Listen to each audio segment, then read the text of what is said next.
ധന്യേ വല്ലഭേ ഗിരികന്യേ പാർവതീ ഭദ്രേ നിന്നോളമാർക്കുമില്ല ഭഗവത് ഭക്തിനാഥേ. ശ്രീരാമദേവതത്വം കേൾക്കേണമെന്നു മനതാരിൽ ആകാംക്ഷയുണ്ടായി വന്നതു മഹാഭാഗ്യം.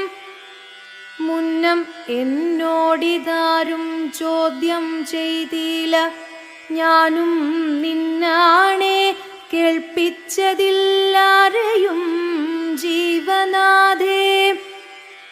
അത്യന്തം രഹസ്യമായുള്ളൊരു പരമാത്മതത്വാർത്ഥമറികയിൽ ആഗ്രഹമുണ്ടായതും ഭക്തി അതിശയം പുരുഷോത്തമൻ തങ്കലേറ്റം നിത്യവും ചിത്തകാമ്പിൽ വർദ്ധിക്ക തന്നെ മൂലം ശ്രീരാമപാദാംബുജം വന്ദിച്ചു സംക്ഷേപിച്ചു സാരമായുള്ള തത്വം ചൊല്ലുവൻ കേട്ടാലും നീ.